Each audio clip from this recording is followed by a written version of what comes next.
Olá! A Organização Mundial do Comércio condenou 7 programas de incentivo a setores da economia, como automotivo, informática, siderúrgico, eletroeletrônico, açúcar e álcool e papel e celulose.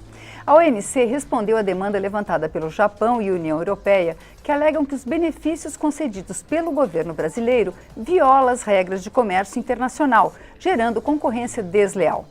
O esperado é de que o país mude imediatamente as diretrizes condenadas após os recursos que ele deve oferecer.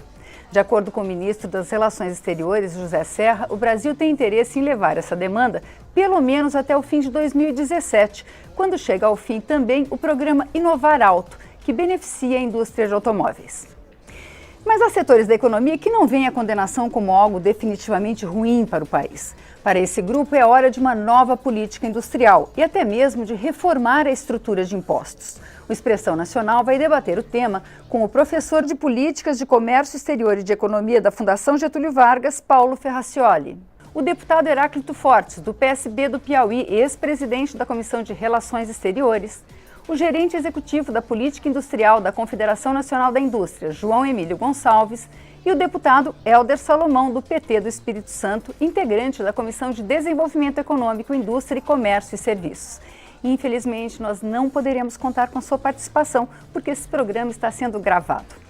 Eu gostaria de começar perguntando quais as consequências de uma condenação da Organização Mundial do Comércio para o comércio do país. Professor Paulo Ferracioli. Olha, em princípio, antes de mais nada, essa condenação, até que ela chegue ao final, há um longo espaço ainda a percorrermos. Há um espaço grande porque o Brasil vai apelar. Depois dessa apelação, há a fase para a qual o Brasil tentará implementar algumas medidas. Não necessariamente nessa fase o Brasil implementará tudo de uma forma que seja considerado satisfatório pelos países que nos acusaram.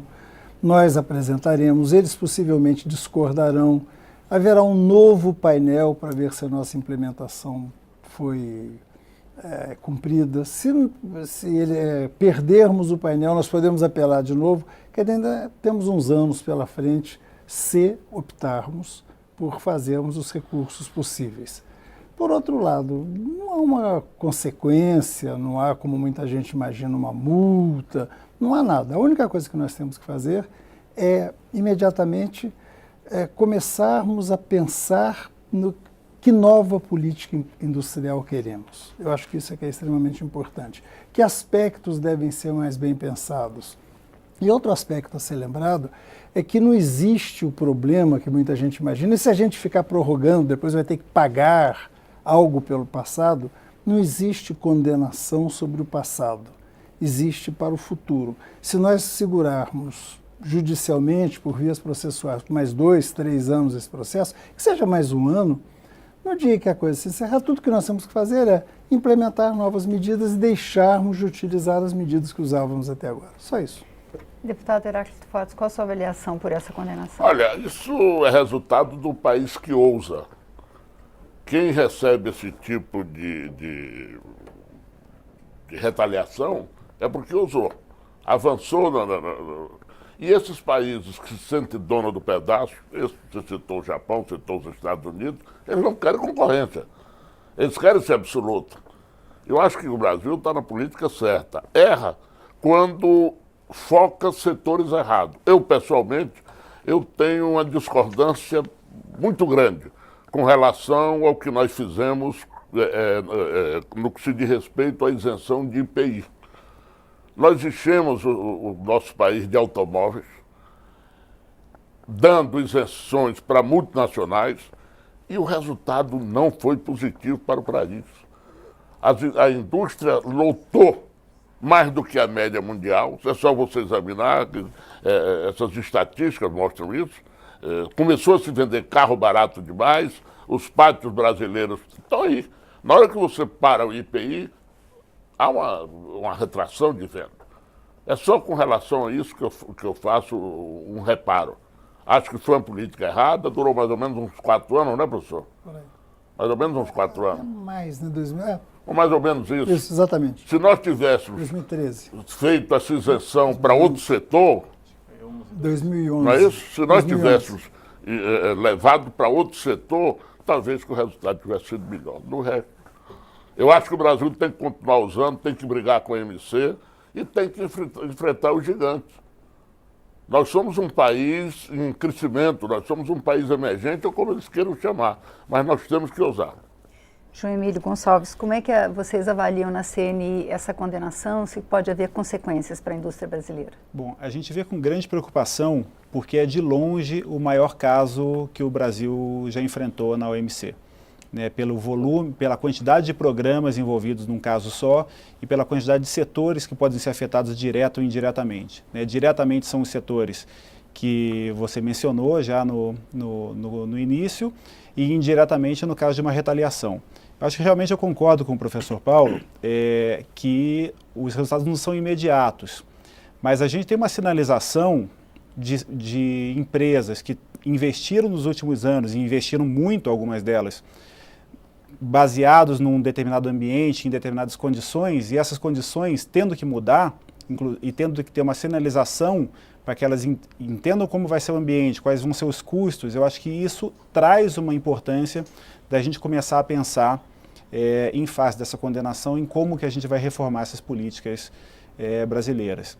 Existe um risco também, porque a forma como essas políticas estão sendo questionadas pela OMC, elas dificultam a gente usar instrumentos de política industrial que a gente tem usado de forma bastante disseminada nos últimos anos e trazem um desafio de que instrumentos a gente pode usar e como a gente poderia reformar essas políticas para viabilizar a permanência de investimentos importantes em setores, muitos deles de alta tecnologia, e que continuem no Brasil e continuem investindo no futuro. Então, embora a gente tenha esse tempo, eu acho que esse tempo nos dá algum espaço de manobra.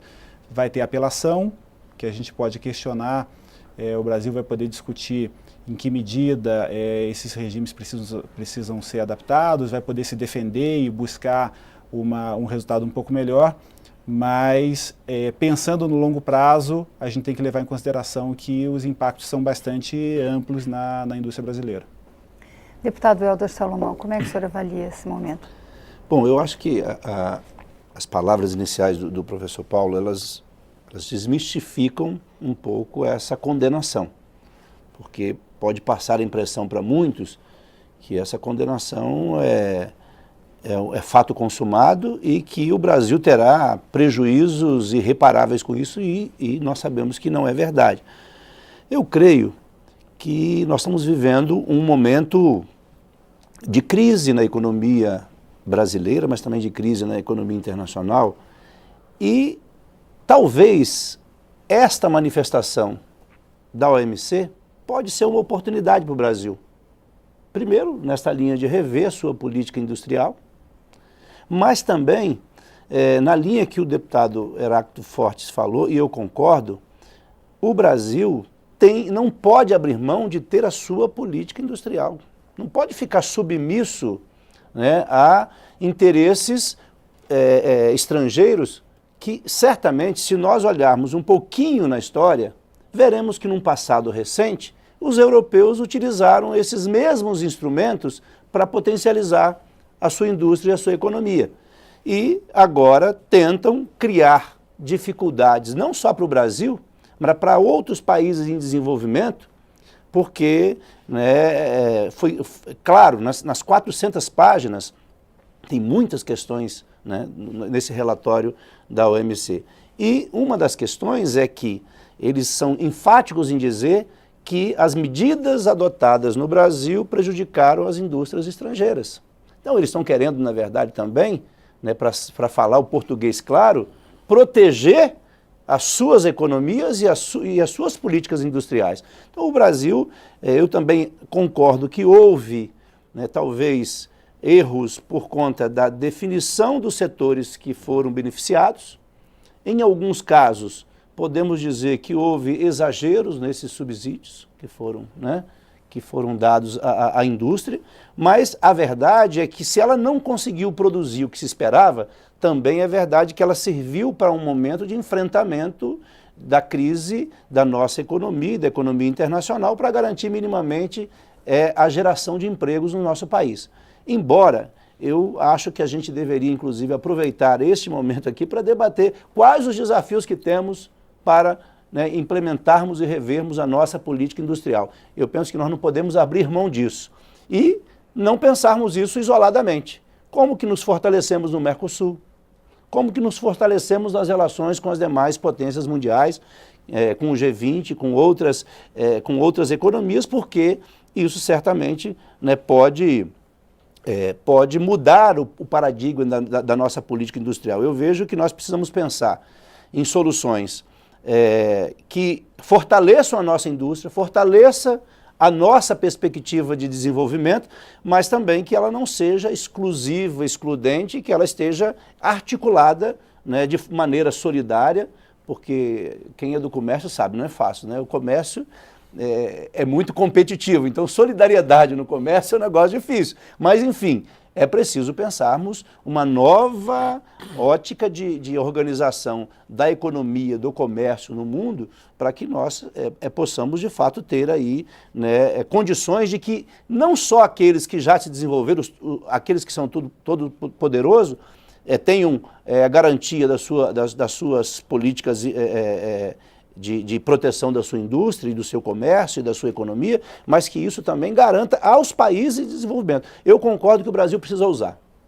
Eu estou aqui de acordo, né, com esta frase do deputado Heráclito. O Brasil precisa usar. Né? Não pode ser arrogante, mas tem que ousar e tem que interagir com os demais países e com as demais nações e não se curvar. Eu acho que nós temos que apelar, aí termino aqui, nós precisamos apelar.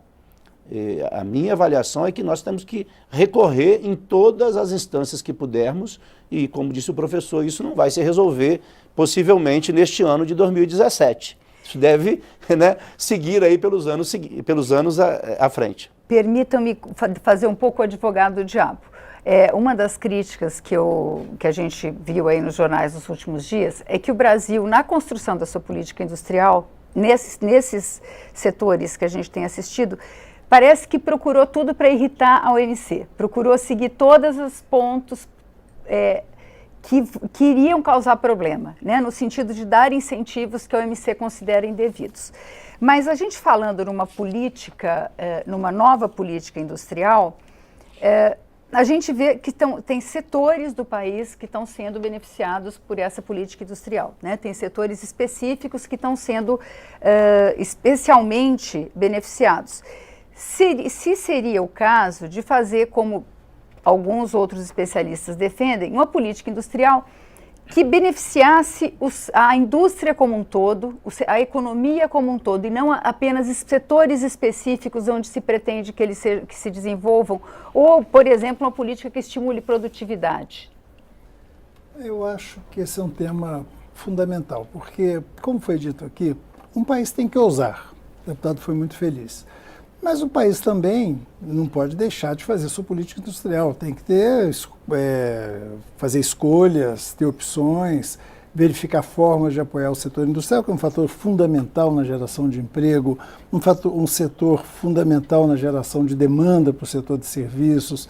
É um setor que gera empregos de excelente qualidade comparativo com muitos outros setores. Nenhum país pode abrir mão de ter uma indústria. Eu acabo de chegar da Índia e fiquei impressionado com um programa que eles estão estabelecendo lá, já nessa fase nova do novo primeiro-ministro, do Narendra Modi, que chama Make in India. Eles estão tentando atrair todos os investimentos, porque eles têm um objetivo. A Índia não virará um país relevante se a gente não tiver uma indústria grande. Tem indústrias brasileiras indo para lá, indústrias grandes brasileiras, inclusive, investindo lá, e a gente vai ter que pensar nisso. Agora, é inegável que, em vez da gente ficar pensando no passado, porque definitivamente esses programas tiveram seu papel, muitos deles têm que ser modificados. Não sei se foi feito com a intenção de irritar ou não, feito você disse, mas alguns deles são meio evidentemente equivocados. Eu me lembro, eu estava em Genebra no dia que foi lançado o Inovar Alto. Por acaso eu estava na OMC, em 2011. Escândalo, porque realmente era claro que a gente acabaria, ainda que muitos anos depois, sendo condenado. Como fomos. Por quê, professor? Só aponta alguns pontos para ficar mais claro. Por exemplo, existe um ponto que é crucial. A cláusula número 3 da OMC, 3 do GATT, lá desde 1947. Você tem que dar ao produto importado o mesmo tratamento que você dá ao produto nacional. Além da cobrança da tarifa, que você só vai cobrar do importado, você não pode cobrar impostos diferentes de produtos nacionais ou de produtos importados. Mas você pode cobrar uma tarifa. A tarifa, sim, a tarifa é indiscutível. Ela é para proteger, é a proteção aceitável. Mas você não pode ter IPIs diferenciados dependendo se o produto foi feito fora, se foi feito dentro, se a empresa que faz alguma coisa dentro e trouxer um produto de fora, nesse caso, ela recebe um crédito de IPI. Não é razoável. Definitivamente não é razoável. Esse foi um programa frustrado? Não, ele teve ótimos benefícios. Recebemos investimentos de milhões e milhões de dólares de empresas. Hoje temos a BMW no Brasil, que se instalou em Santa Catarina, e muitos outros exemplos que a gente poderia dar. É um programa ideal? Primeiro, que não existe o programa ideal. Segundo, é o melhor programa que poderíamos fazer? Possivelmente não. Ele poderia ser mais bem feito. Eu acho que está sendo feito agora, especificamente quanto a Inovar Alto, o Ministério de Ciência e Tecnologia abriu uma avaliação para verificar se o programa atingiu seus objetivos. Há um estudo do IPEA, do início de 2016, que pega uma fase longa, que conclui, olha, grande parte dos objetivos não foram atingidos em termos de tecnologia, em termos de inovação. Enfim, temos que repensar, mas eu acho que a política industrial tem que ser repensada o tempo todo, a cada momento. E é claro que se a gente puder, nas próximas rodadas, não provocarmos tanto, a vida fica mais fácil. A OMC funciona um pouco como o juiz da luta de boxe. Fica ali assistindo, só não aceita golpe baixo. É isso o papel dela. Ela é limitada, ela é reguladora, mas, veja bem, nós temos alguns exemplos, que é o que irrita muito os outros países. O sucesso da Embraer, que já tem hoje plantas nos Estados Unidos, tem na China e em Portugal, se não me engano. Grupo Gerdau. Grupo Gerdau tem plantas em vários estados americanos, tem planta na Europa. JBS, o maior produtor e exportador de carne hoje do mundo. Essa convivência é difícil. A grande verdade é que ninguém dá colher de chá em país nenhum para o sucesso tecnológico e industrial do outro, a não ser por questões ideológicas, como é o caso do Porto Mariel recentemente. Eu, há 15 anos atrás, mais ou menos, eu fui a Cuba participar da inauguração da Brás Cuba. O que era Brás Cuba? Era uma associação da Coíba com a Souza Cruz. Uma festa. Você sabe o que era a fábrica da Brás Cuba? A fábrica desativada da Souza Cruz de Pernambuco. Ora, quando eu cheguei lá e vi aquele entusiasmo cubano, eu tive uma grande decepção. E aí me lembrei que nós éramos assim. A Willis Overland, quando foi instalada no Brasil, ela foi instalada quando as matrizes já não serviam mais. E vamos ser justos, quem acabou com essa brincadeira foi o Collor, quando denunciou as carroças. E aí nós passamos a ter uma indústria automobilística em tempo real. Nós não vamos concorrer na indústria automobilística com os outros países do mundo, mas nós temos os nossos nichos, e os nossos nichos nós temos que brigar por eles. Isso não tem nenhuma... Olha, das coisas que mais me impressionam, eu fui com o Dr. Ulisses Guimarães há 25 anos atrás à Coreia. E eles estavam clonando o modelo Chevrolet e dava o nome de Daewoo. Daewoo, eu acho que é Daewoo. E o carro era um Opala todo desfigurado, mas o motor, tudo, uma briga terrível. Uma briga terrível. 25 anos depois, a Hyundai, que sucedeu a Daewoo e outras mais, compete de igual para igual com o mercado americano. Nós entramos, a Embraer entrou, com o modelo do AMX italiano. E hoje vendemos tecnologia, somos a terceira fabricante de avião no mundo. Você acha que isso não incomoda? Tira sono do canadense, principalmente, que é o concorrente. Mas isso é assim mesmo, é luta de boxe. Só não pode é de golpe baixo. Agora, o senhor está apontando exemplos de produtividade, né, de empresas que se aproveitaram de uma política de apoio para... Agora, existe a possibilidade também das empresas se acomodarem a uma política de proteção? Quem se acomoda perde espaço. Isso aí é como o velho filósofo Denem Prancha, que fazia valer o futebol. Quem pede recebe, quem se desloca tem preferência. Não tem outra, né, professor? Tem que ser assim. Tem que ser assim. Ai do que se acomodar. Eu vim agora, o mês passado, do Azerbaijão. Pouca gente tem noção do que seja o Azerbaijão. O senhor conhece, professor? Não, eu conheço o Cazaquistão. Deve conhecer o Azerbaijão. Para mim, foi uma das grandes surpresas que eu tive na vida. Eu não tinha noção do que podia ser. Um país riquíssimo, vindo de um conflito, naquela divisão lá da União Soviética, o fim da União Soviética, foi o único Estado que teve conflito, e hoje é uma nação riquíssima, com uma vantagem. Louca pelo Brasil. Nós temos que usar, nós temos que ir para lá. Nós temos que fazer essa peregrinação. Só assim nós vamos ser este país gigante, até porque nós temos uma dificuldade terrível. Outro dia eu estava conversando com um empresário da Gerdau e ele disse, olha, nos Estados Unidos nós precisamos de 5 advogados, aqui tem que ser dos anos 70. E falou as questões trabalhistas. A maior preocupação nossa de competitividade, você que é de uma área sensível a isso, é o tal da justiça do trabalho. Essa é uma coisa que nos faz com que os nossos custos se tornem quase impraticáveis. Mas o brasileiro é tão criativo e consegue ter custos tão baixos que consegue competir. João Emílio, como é que quando a gente fala em nova política industrial, como é que vocês veem a questão? Uma política geral de incentivo à produtividade, ao crescimento, ou a manutenção dessas políticas de setores? Olha, a produtividade é provavelmente hoje o maior desafio que o Brasil tem para resolver, né? A gente tem a produtividade crescendo pouco ou quase nada por quase 2 décadas, né? O último grande salto que teve foi na década de 90. Então, pensar em políticas que consigam elevar a produtividade da economia brasileira estruturalmente é uma prioridade que a gente tem. Só para explicar melhor, vocês identificam quais são as barreiras aí ao crescimento da produtividade? São diversas, né? O deputado Heráclito mencionou muito bem. A gente tem esses vários problemas que a gente pode agrupar tudo no conceito de custo Brasil, que puxam a economia brasileira para trás. Sistema tributário, caro e complexo, a infraestrutura, questões regulatórias as mais variadas. Então, isso são obstáculos que grande parte dos nossos concorrentes já superaram no passado, né? Ou pelo menos estão bem mais avançados que a gente na superação, e a gente continua tendo que lidar com essa agenda do passado, ao mesmo tempo que precisa lidar com uma agenda do futuro. Tem muita coisa para se fazer em produtividade dentro da firma também.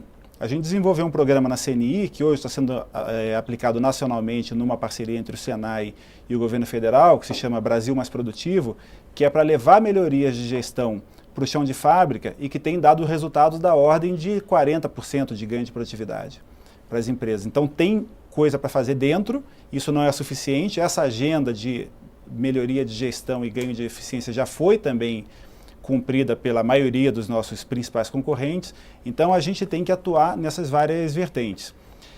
As políticas que estão sendo questionadas, e a política industrial brasileira carrega esse duplo desafio. É o desafio de induzir o surgimento de novas atividades, induzir o desenvolvimento tecnológico e, por outro lado, tentar compensar essas fragilidades estruturais do Brasil.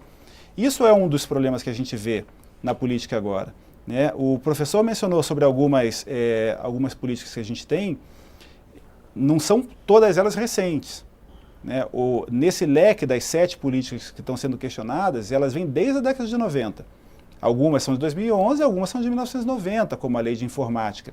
E são políticas que, nesse período, foram determinantes para que a gente conseguisse construir um parque industrial diversificado em diversos setores. No setor eletroeletrônico, por exemplo, a Lei de Informática foi muito importante. Na área de semicondutores, o PADIS, enfim, tem vários regimes aí. E os regimes, como os regimes relacionados à exportação, né, direcionados para empresas preponderantemente exportadoras, eles vêm para compensar a dificuldade que a gente tem no nosso sistema tributário de desonerar completamente as exportações. Então, isso é um dos desafios que a gente tem, porque a necessidade que todas as empresas têm, ela vai sendo, o governo foi tentando compensar essas necessidades, criando instrumentos que foram importantes para dar competitividade para a indústria, mas que agora estão caindo nessa, na verdade, se for olhar o desenho, eles tinham dispositivos que são que estão sendo questionados pela OMC relacionados a subsídios vinculados a conteúdo local ou a desempenho exportador, né? Então, a solução gerou a fragilidade. Esse é um desafio de como reformar essas políticas, mas não tira da nossa prioridade também a necessidade que a gente precisa de ter reformas mais estruturais na economia que contribuam, aí sim, para um ganho de produtividade, para um ganho de eficiência da economia de modo transversal, né? Que é a agenda de reformas que a gente discute, que é a melhoria de infraestrutura. Então, a gente precisa trabalhar com isso ao mesmo tempo. Agora, isso não tira a importância das políticas setoriais. Se a gente for olhar para os outros países que implementam políticas industriais, o apoio ao surgimento de novos setores, né, o apoio à inovação, normalmente ele se dá através de políticas setoriais, porque as transversais sozinhas não dão conta de resolver alguns problemas que as empresas enfrentam nos momentos iniciais de desenvolvimento tecnológico e de produção. Deputado Elter Salomão, como é que o senhor vê esse momento? Quer dizer, é um momento de construir uma nova política industrial, é um momento de insistir nessa linha que a gente tem seguido nos últimos anos? Como é que o senhor... Olha, como eu disse, eu acho que essa é uma oportunidade para nós repensarmos o que nós temos feito. E muita coisa que nós fizemos deu certo, outras nem tanto, portanto, nós temos que buscar novos caminhos. O certo é que, quando nós vemos a OMC se manifestar, aparentemente não, né, de forma tão dura, impondo uma condenação, que já foi bem explicada aqui pelo professor, ao Brasil, mostra que as nossas políticas elas estão incomodando outras nações. Senão, não haveria, embora, volto a dizer, né, e foi explicado aqui sobre regras, né, que devem ser seguidas pelas nações para evitar que haja deslealdade na concorrência. Mas o certo, pelo que eu consegui entender, a OMC não teria visto como ilegal a concessão de benefícios, mas a forma como o Brasil fez esses benefícios. Porque uma parte, né, da produção foi se exigido das empresas que uma parte da produção fosse realizada em nosso país. Então, isso trouxe, né, de certa forma, uma proteção para a nossa indústria e trouxe um incômodo muito grande, né, para a União Europeia, para o Japão, que foram, né, os países que nos questionaram e que levaram isso para a OMC. Uma outra questão na política industrial brasileira, acho que nós temos alguns desafios, né? Temos vários, mas a gente podia destacar, por exemplo, o nosso parque fabril, ele precisa ser renovado, né? Aí é um desafio muito grande para a nossa indústria. E neste aspecto em especial, porque aí passa, a renovação do parque fabril passa pela inovação, passa pelas novas tecnologias, mas para que isso... Investimento exatamente. Brutal. Exatamente, aí que entra o papel do governo. Porque nós temos que pensar como que o governo atua abrindo linhas de crédito para garantir que isso seja possível. Quer dizer, nossa indústria precisa de linhas de crédito.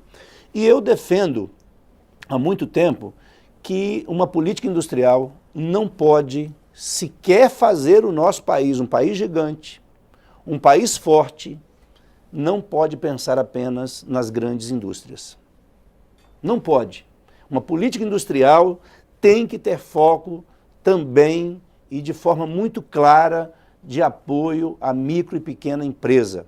Eu não consigo entender que uma política industrial, e se nós olharmos o papel que o BNDES cumpriu nos últimos anos. Eu estou até tentando fazer um levantamento. Tem pouco recurso para micro e pequena empresa. Pouco recurso. Então, se destina muita coisa para os grandes investimentos. Os grandes investimentos são estratégicos para o país e são fundamentais, mas é só nós olharmos os números do saldo líquido de emprego dos últimos 10 anos e que nós vamos constatar com muita clareza que quem garante a geração de empregos e quem ajuda de forma substancial para aquecer o mercado interno, para garantir os postos de trabalho, são as micro e pequenas empresas. Então eu penso que uma nova política industrial para o país precisa levar em conta que nós precisaremos olhar com muita atenção, né, as grandes empresas estratégicas em todas as áreas, mas também não esquecer que a micro e pequena empresa, a pequena indústria, a microindústria, a média empresa, elas têm um papel que não pode ser relegado ao segundo plano. Eu faço essa defesa, né, e recentemente, inclusive, Heráclito, acho que não ficou o tempo todo, mas passou lá, nós recebemos uma comitiva de deputados italianos aqui na Câmara, pelo Grupo Parlamentar Brasil-Itália, e discutimos um pouco sobre as relações bilaterais entre Brasil e Itália, e falamos de cultura, falamos de turismo, de desenvolvimento econômico com foco na micro e pequena empresa e cooperativismo. E nós percebemos, por exemplo, né, a atenção que a Itália e outros países europeus dão à micro e pequena empresa. Então eu penso que não dá para nós continuarmos com esse modelo de política industrial no Brasil, né, e não só industrial, de outras políticas econômicas, que não olhem com um olhar especial de apoio com linha de crédito, para pensar a inovação também nos pequenos negócios. Eu creio que os pequenos negócios têm um papel estratégico para rearranjar a economia mundial, que mostrou que só pensar, né, no macro não resolve os problemas, embora eu sou defensor de que nós temos, por exemplo, eu achei ruim a medida que o governo tomou recentemente de suspender 25 projetos, né, via BNDES. Porque, mas as empresas se envolveram em corrupção. É verdade. Puna quem praticou a corrupção, mas não puna a empresa. Porque punir a empresa significa punir o povo brasileiro.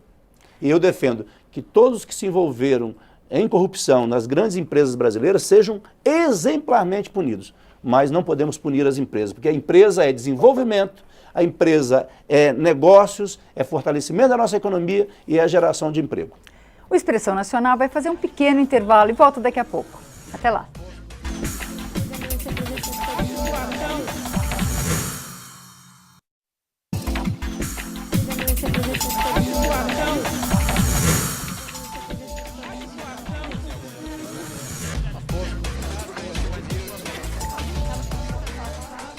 O Expressão Nacional está de volta. Hoje nós estamos discutindo as regras da Organização Mundial do Comércio e a política industrial com o professor de Políticas de Comércio Exterior e de Economia da Fundação Getúlio Vargas, Paulo Ferracioli, o deputado Heráclito Fortes, do PSB do Piauí, ex-presidente da Comissão de Relações Exteriores, o gerente executivo de Política Industrial da Confederação Nacional da Indústria, João Emílio Gonçalves, e o deputado Hélder Salomão, do PT do Espírito Santo, integrante da Comissão de Desenvolvimento Econômico, Indústria, Comércio e Serviços. A gente estava falando, todo mundo falou da ousadia. Os dois deputados falaram que o país tem que ousar, tem que avançar para conseguir espaço. Eu queria saber se os senhores acreditam que tem os dados do Ministério da Indústria e de Comércio Exterior. Ele falou que só esse ano foram implementadas 14 novas barreiras contra produtos feitos no Brasil. Isso levou o número de produtos nacionais afetados por sobretaxas a 31. Em 2010 eram apenas 9 produtos. É por causa disso, é por causa dessa ousadia? Por que está aumentando tanto e por que a agressividade dos países competidores está aumentando contra o Brasil? Eu acho que é uma tendência grande, neste momento especificamente, de aumento do protecionismo. Os últimos dados da própria Organização Mundial do Comércio concluem nessa direção. Eu acho que o Brasil é grande o suficiente hoje para que as pessoas olhem para a gente, sigam minuciosamente todos os fatos que estão ocorrendo aqui, procurando alguns equívocos que nós possamos estar fazendo em termos de política. E quando a gente incomoda, é claro que surge uma reação oposta. Eu acho que isso é Professor, muito só claro. uma pergunta mesmo. A eleição do Trump, ela fortalece essa tendência protecionista? O senhor me roubou uma pergunta. Olha, eu não tenho a menor dúvida sobre isso, porque eu acho que há um momento muito interessante, um momento em que a globalização, tal como ela está ocorrendo, nos termos em que ela está ocorrendo, ela não está favorecendo igualmente. Todos os dados mais recentes têm mostrado, todos os artigos mais recentes, dados do Banco Mundial sobre os aumentos de salário, considerando as diferentes faixas de renda, do Milanovic, que é o grande pesquisador sobre isso no Banco Mundial, as pessoas não estão confortáveis com esta globalização do jeito que ela está acontecendo. Não estão satisfeitas com a forma como as tecnologias estão sendo implementadas. Ou seja, não tenho a menor dúvida que o processo de globalização vai continuar. Isso é impensável que isso vai ser paralisado. Mas tem que haver uma maior distribuição das benesses. Você não pode fazer regras como por que a população americana votou contra o TPP, aquele acordo do Pacífico, tão citado, tão falado. As melhores explicações que eu leio são de que as pessoas notam, olha, isso aqui só serve para retirar empregos aqui nos Estados Unidos. Essa semana saíram novas ideias do presidente dos Estados Unidos procurando evitar com que empresas saiam dos Estados Unidos e venham a se instalar em outros lugares, reduzindo o número de empregos lá. Normal, normal. Mas eu gostaria de dizer uma coisa numa outra linha. Não é possível que a gente imagine que as nossas mazelas, elas existem, sejam originárias apenas das reações dos outros, ou do caso da OMC, ou dos protecionismos. Eu acho que, indiscutivelmente, a gente tem um bom dever de casa para fazer. Eu acho que a nossa forma de desembaraço de mercadorias é infernal. Eu acho que o nosso mecanismo de anuências prévias no comércio exterior e seus atrasos sistemáticos, às vezes por um mês, são insuportáveis. Não existe nada que o empresário odeie mais do que a imprevisibilidade sobre que imposto ele vai pagar, porque o fiscal pode escolher classificar a mercadoria dele da forma A ou da forma B, as nossas dificuldades enormes numa coisa que é básica para a competitividade industrial, na importação de serviços. O setor de serviços no Brasil tem que melhorar muito, tem que sofrer alguma competição. A gente tem que importar serviços. Nossas regras sobre serviços são confusas, nossos impostos sobre serviços são impeditivos. A CNI fez um estudo interessante sobre isso, tem várias pessoas pesquisando isso no Brasil. Enfim, eu acho que nós temos um dever nosso, interno, a ser feito. Não dá para a gente ficar culpando o resto do mundo. Agora, é claro que não vamos imaginar que se a gente fizer tudo certinho, conforme nós acharmos que será o mais conveniente para os nossos objetivos, que o resto do mundo vai achar. Haverá embates, teremos que ser ousados, teremos que nos preocupar com outras coisas, teremos que enfrentar novos casos na Organização Mundial do Comércio. É curioso, o Brasil é muito mais acusador na OMC do que acusa, dados reais. O Brasil é bastante ativo na acusação e pouquíssimo acusado. Fazia anos que o Brasil não sofria nenhuma acusação na OMC. Isso é interessante, acusação formal. O país mais acusado na OMC, eu acho que esse é um dado interessantíssimo, são os Estados Unidos. Claro. Não são a China? Não. A China ela está num processo de aumento bastante significativo. Ela entrou 5 anos, praticamente 6 anos depois do Brasil no OMC, e já tem muito mais acusações contra ela do que tem contra o Brasil. Mas a China também está atuando na acusação. Ela está montando um grupo de advogados enorme, há muita gente para trabalhar. Eles querem se tornar uns grandes litigadores na OMC e com certeza vão conseguir isso. Agora, eu acho que o mais importante é que nós olhemos para as nossas práticas. Se essas Vou dar um exemplo, no inovar alto.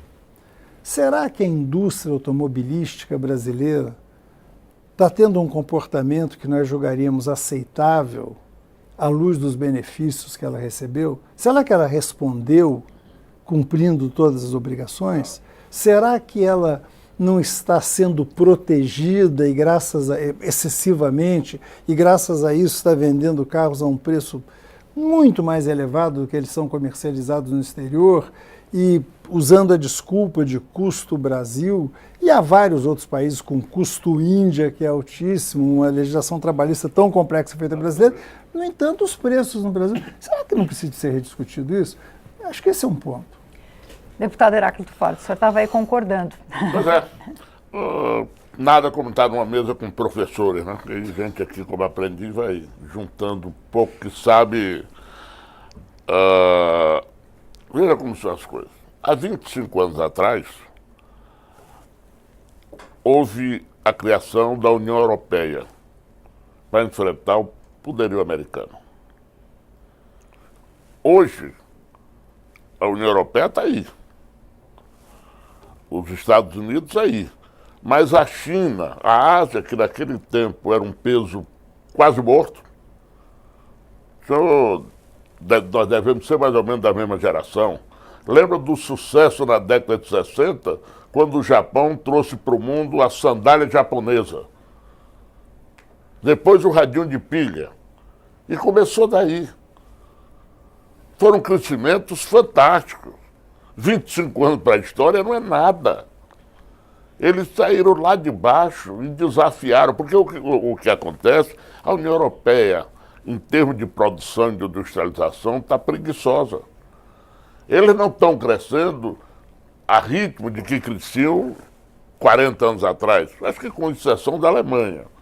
Ele falou na Itália, os italianos que vieram aqui agora, é um país que, até por temperamento, tem uma semelhança muito grande com o Brasil, mas é um país em extrema crise. Isso está estourando agora, inclusive com mudança de primeiro-ministro. Extrema crise. O custo deles é brincadeira, é o custo Brasil. A Inglaterra acabou com o campo. Se acomodaram. Isso um dia vai dar na cabeça deles. Os Estados Unidos, por exemplo, deixou de lado aquela sofreguidão da indústria automobilística e foi para o Vale do Silício. Eles fizeram uma renovação de planta industrial. Isso é um negócio fantástico, Salomão. O que vem acontecendo no mundo é a mutação, que eu acho fantástico. Eu imagino como é que não fica a OMC na mediação de todos esses conflitos. Agora, a OMC tem um problema, até bom para nós, por um lado, e difícil por outro. Um dos melhores diplomatas do Brasil, que é o Roberto Azevedo, é o presidente da OMC. Presidente ou diretor-geral? Diretor-geral. Diretor-geral, pronto. Eu imagino como ele não é cobrado. Não toma providência contra o Brasil porque é seu país. É isso. É uma futrica. É uma futrica. E ele é um homem altamente competente. Graças a Deus nós temos diplomatas nesse nível. Nesse nível. Mas nós temos que enfrentar isso. Quero te lembrar outra coisa. Nós temos aqui um contrapeso chamado Mercosul, que nós não podemos abrir mão, mas que custa para o Brasil muito. Desde a criação, naquele famoso encontro lá de Ouro Preto, eu me lembro como se fosse hoje. Todo mundo pronto lá para assinatura, e o presidente argentino virou-se e disse: se os produtos da Zona Franca de Manaus entrarem, nós estamos fora. Adiou a reunião, Salomão, 3 ou 4 horas. O Itamar não queria voltar de mão vazia e aceitou. Você imagina. Estou citando apenas nós somos o paizão. E temos que sustentar. Agora, nós não conseguimos ainda, até mesmo por questão de pressão da Europa, fazer com que nós avançássemos em políticas multilaterais com a União Europeia, por exemplo. Ninguém quer. Ninguém quer. Cada um tem o seu motivo. Agora, por último, eu queria lembrar que aos nossos companheiros, a política errada do BNDES com relação aos campeões. Criou-se figuras de campeões em detrimento de indústrias mais competitivas. Pensou-se 8 ou 10, não sei mais, assim quantos, aí diz, vê se você vai crescer nem que não queira. Aí vem o Zé Batista da vida, e nós perdemos muito tempo com isso. Outra coisa, o que o BNDES perdeu fazendo investimento ideológico lá fora. Nós fizemos muito investimento ideológico. O Porto de Mariel é o carro-chefe. Investimentos no Panamá, investimento na Venezuela.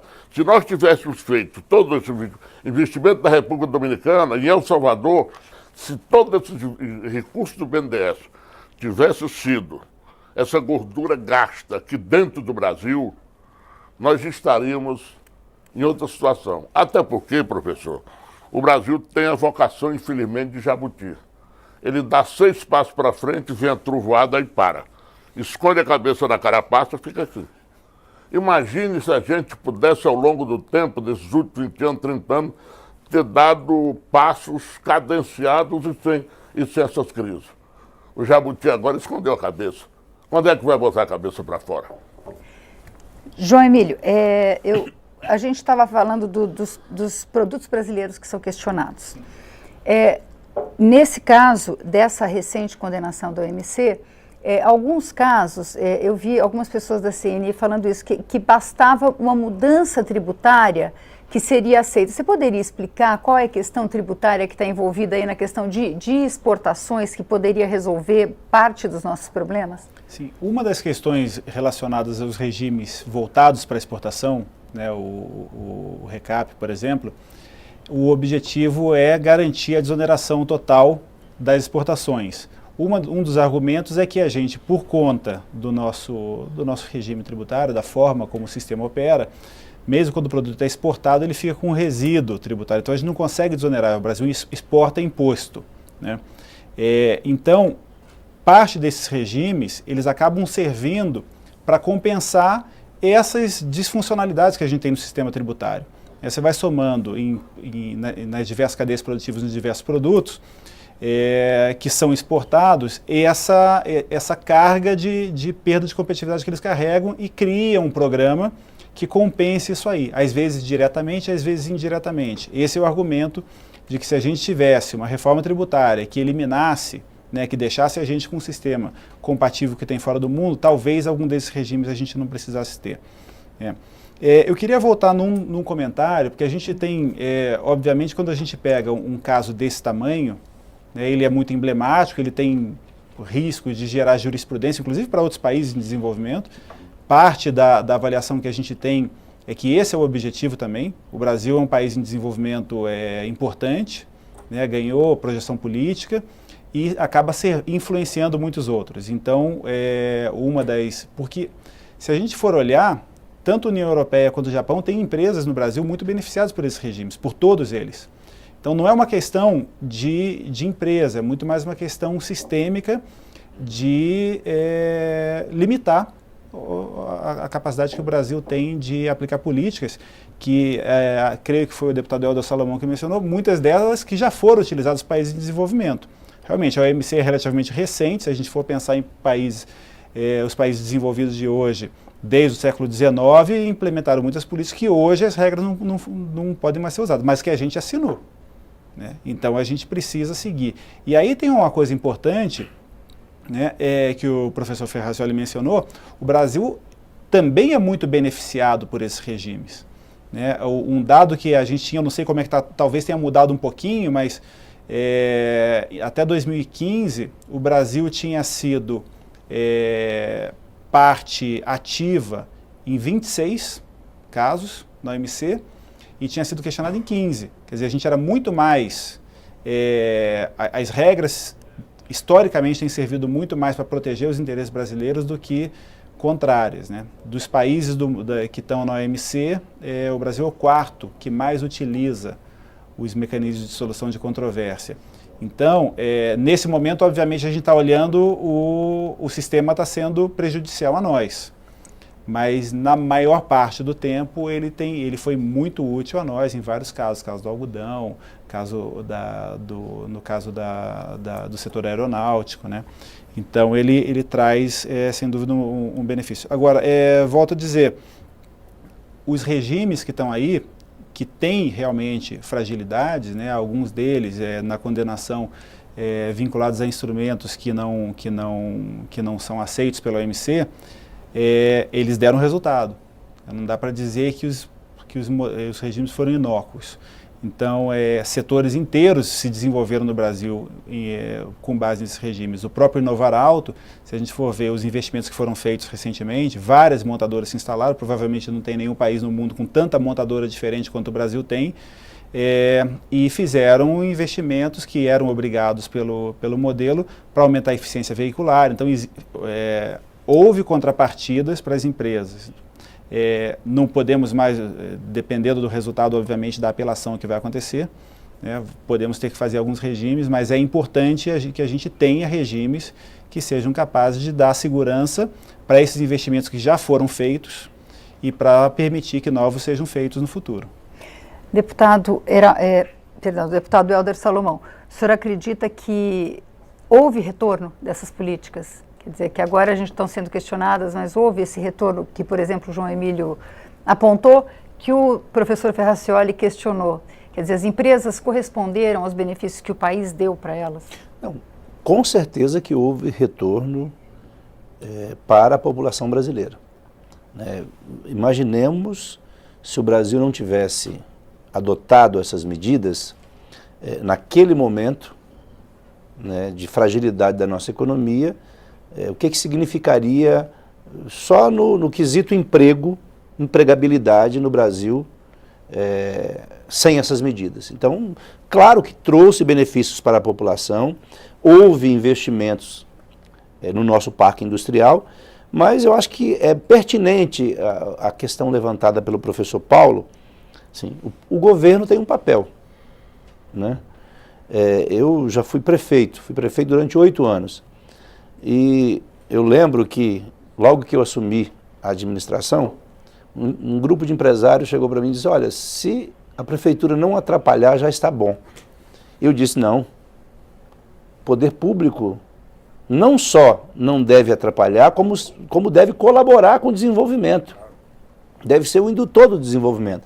Então, o governo tem um papel importante, estratégico nisso, mas também as empresas, a indústria tem o seu papel. Quer dizer, tem que ter a contrapartida do governo, nós já falamos aqui de algumas, tem que ter a contrapartida da indústria. A pergunta que o professor fez, eu não tenho resposta, mas a gente devia se debruçar sobre isso, né? Sem isso, certamente já deve fazer essas reflexões. Quer dizer, em que medida a indústria nacional correspondeu a esses incentivos, a essas medidas que foram adotadas para reduzir carga tributária, para garantir, né, empregabilidade, garantir produção e até produtividade dessas empresas. É uma pergunta importante, porque se nós vamos pensar, né, em aprimorar o nosso modelo industrial, a nossa política industrial, nós temos que pensar que não adianta só cobrar do governo. Então, voltando lá àquela história que eu contei da reunião com um grupo de empresários, eu disse: olha, a prefeitura tem que ajudar do desenvolvimento, mas vocês também têm que ajudar, não é só a prefeitura. Quer dizer, cada um tem um papel, né, importante, e esses papéis têm que ser exercidos de maneira a colaborar para que haja a criação de um ambiente favorável, um ambiente de parcerias, um ambiente de colaboração, um ambiente em que o governo, né, coloca os seus instrumentos para ajudar no desenvolvimento, mas tem que ter contrapartida. Né? Contrapartida. E assim, acho assim, que eu precisaria falar só mais uma coisinha aqui, importante. Nós temos um modelo tributário péssimo. Este é um gargalo que nós temos que enfrentar.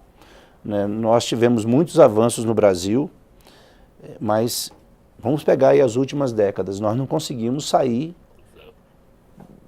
do lugar. Então, nós fazemos aí alguns remendos na nossa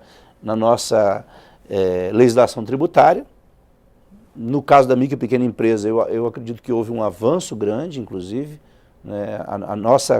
O Congresso Nacional tem dado um sinal importante de aprovar medidas importantes, o Estatuto da Micro e Pequena Empresa e outras legislações. Agora, recentemente, nós não conseguimos o que queríamos, mas fizemos mais algumas alterações para aperfeiçoar o Supersimples, mas eu creio que o nosso modelo tributário ele precisa de ser alterado, né, para que nós possamos dar um passo mais decisivo, né, não só na política industrial, mas em todas as áreas. E acho que a gente também não pode abrir mão de uma coisa ao pensar a nossa nova política industrial, que é, né, os padrões ambientais. Nós estamos vivendo paradigmas que precisam ser, eu gosto sempre de dizer, eu já li 2 vezes a encíclica do Papa Francisco, vale a pena ler, mas tem muito documento bom, né? Nós precisamos, né, pensar a nossa política industrial com sustentabilidade, o nosso desenvolvimento com sustentabilidade, porque a questão ambiental, ela precisa ter um lugar especial nesse debate, na construção, né, de caminhos que nos levem a um mundo melhor, porque não adianta só a política industrial melhorar, a economia melhorar e nós não temos qualidade de vida. E, por exemplo, fizemos um debate outro dia na Comissão de Desenvolvimento Econômico, uma audiência pública, para discutir a cadeia produtiva do cacau. E aí discutimos a importação de cacau. Nós precisamos exigir padrões ambientais, né, compatíveis com os padrões brasileiros dos países que vendem o cacau para nós. Nós precisamos criar, né, padrões e acho que isso deve ser uma preocupação cada vez maior de todos nós. A questão ambiental, ela é cada vez mais importante. 1 minuto para que a gente está terminando, bem rápido, por favor. Eu queria aproveitar só essa deixa que o deputado Helder Salomão mencionou. A gente tem muitas oportunidades quando a gente for pensar em reformular essas políticas. Essa tendências que surgiram relativamente recentes, então essa tendência de migração para uma economia de baixo carbono é uma coisa que tem que estar presente. E a tendência internacional tecnológica, que a gente tem chamado de indústria 4.0 ou de manufatura avançada, que tem posição central nas políticas industriais dos principais competidores do Brasil, é uma coisa que também precisa ser vista e ser incorporada.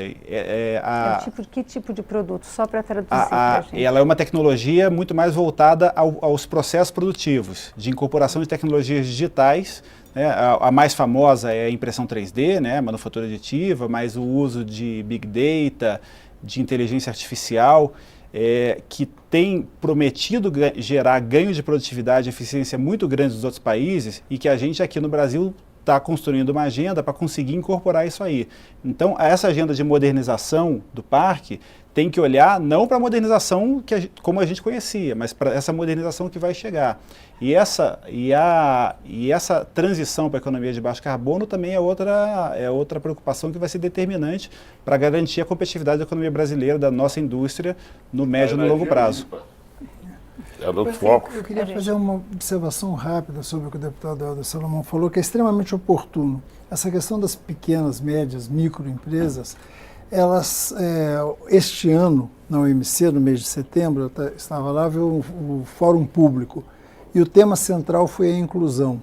E na questão da inclusão, um tema centralíssimo foi as possibilidades que o comércio eletrônico traz para que pequenas, médias empresas possam participar. Foram dados exemplos incríveis. Uma moça do Quênia que de repente está exportando não sei o que para Nova York de uma forma. Agora, temos que fazer isso no Brasil, temos condições, temos que resolver também a nossa burocracia, porque o pobre do pequeno empresário tem as suas dificuldades. Bom, infelizmente o Expressão Nacional termina aqui. Você pode rever este ou outros programas na nossa página câmara.leg.br/Expressão Nacional. Muito obrigada aos nossos convidados. Obrigada pela audiência e até a próxima.